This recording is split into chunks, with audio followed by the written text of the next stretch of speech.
So here we have the Hyundai Tucson automatic on a 68 plate. I'm going to start off by showing you around the outside of the car, and then we'll hop in and run through some controls on the inside.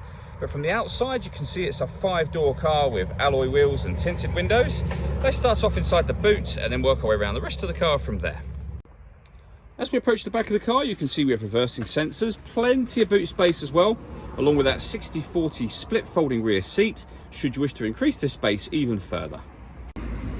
Okay, so we're just going to work our way back round to the front of the car, and then we'll hop in and run through some controls on the inside. But now that we've done a full circle of it, you can see it's in excellent condition the whole way round. Just briefly before we climb in, I think it's well worth seeing the interior from this exterior point of view. There's plenty to run through on the dashboard, so let's hop in and we'll do that now. Okay, now that we're inside the car, we're going to start with the dials. On the left-hand side, we have the rev counter, and on the right-hand side, the speedometer and fuel gauge. In the middle, you can see the total miles for this car, which are 24,707. Above that, we have a digital readout for the speedometer. You can change the information that's displayed there by using buttons on the steering wheel. We're on the kind of driving data menu at the moment, but there are other menus available, from navigation to various vehicle systems, your audio, service menu, and then user settings, and we're back round to the beginning again. And the buttons I was using to do that are just here. We've also got cruise control and speed limiter over that side as well. On the left-hand side, we have stereo controls and phone controls, including voice activation. You won't be able to use the phone until such time as you pair the phone up, which is done on the touchscreen in the center. Hit all menus, and then you'd hit phone and follow instructions on screen from there. When it comes to music, we have the radio, of course. And you'll see we have DAB, FM and AM radio. If you want to listen to your own music, you can do. At the minute, nothing's connected, so this won't work. You can connect up an auxiliary device, a USB device. You can stream your music wirelessly via Bluetooth audio. And if you connect your smartphone via USB, then we have Android Auto and Apple CarPlay, both available to us. If I pop the car into reverse, you'll see we have a full color reversing camera with guidelines that show you what direction the car is headed in relation to the image that's shown on the screen.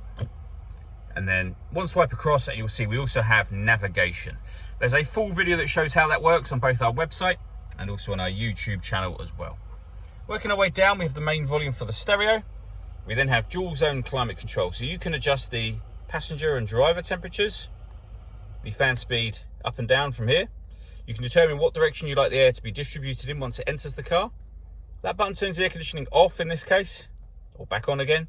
Or you can hit auto. When you do that, the car will take control of the fan speed and the direction of the air to maintain those temperatures. And you can override it whenever you wish to. We've also got heated driver seat and heated passenger seat, both with 3 different heat settings on each.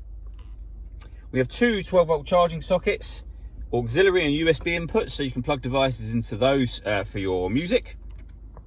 We then have the gear lever for the fully automatic gearbox. And finally, these buttons here. This one turns the parking sensors on and off. These two I'll show you up on the steering wheel section just here. So the first of those turns on that green light to the right-hand side of the speedometer. That's turning on downhill brake control. Turns it off again.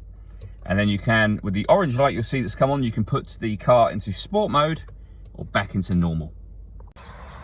All that leaves me to say is thank you for taking the time to watch this video. If you'd like to come and see the car in person and have a test drive, please feel free to call any of our MJA sites. We'd love to hear from you soon.